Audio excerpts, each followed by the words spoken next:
Have you been whistling your ditty? If so, a bard's life may be your calling. We're going to look at a bard training example for levels 1, 10, and 19.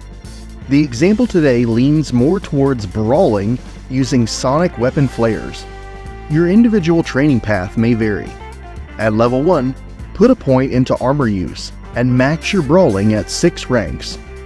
Max physical fitness with 1 rank in combat maneuvers, multi-opponent combat, and dodging. For magic skills, put 1 in harness power and elemental mana control.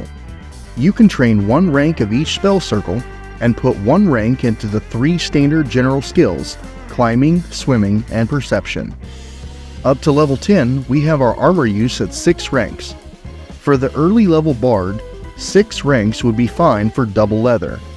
You can wear a physical item until you can power your own sonic armor with mana. Max out brawling for attack strength. Combat maneuvers is at an even number since you get ranks divided by 2 in attack strength boost. MOC sits at 5 for a basic M-strike attack. Max physical fitness and dodging ended up with 9 ranks just due to extra points. Magic skills are up to 10 ranks each. For spell research, I have 10 bard spells and 2 minor elemental spells. Spell research for a bard is so expensive. You always want to try to have your level in bard ranks up to a point. So if you have to sacrifice the elemental circle to put points elsewhere, go for it. Down the road, you'll learn all elemental and bard spells available anyway. Let's level up to 19 and set our stats for growth using the fixed stat video. Some changes were made this time around. Armor use is still at the same 6 ranks. Brawling is maxed at 42. Combat maneuvers sit at 20 for that plus 10 AS. MOC sits at 5. Physical fitness is maxed at 42. Dodging is now at 0. I'll cover my reasoning here in a minute.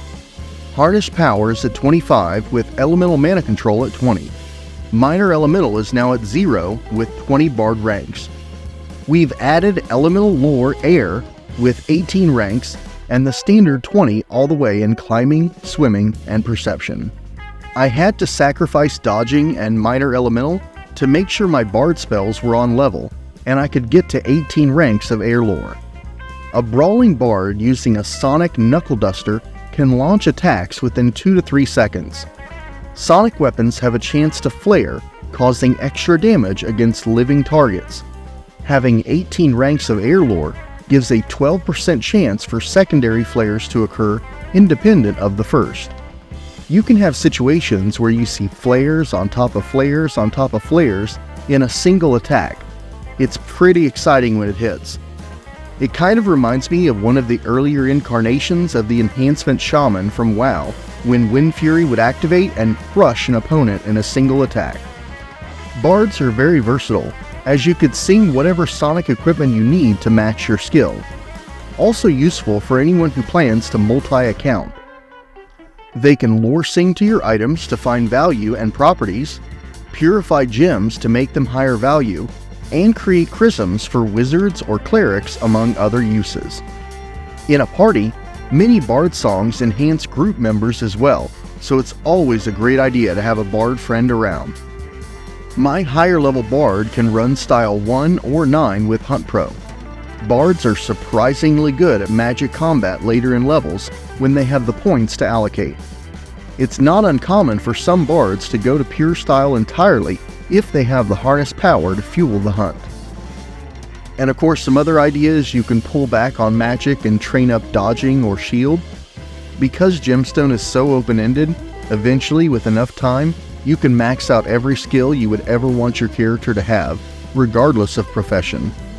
Our next training build episode covers Holy Warriors and Paragons, aka Paladins. Catch you then!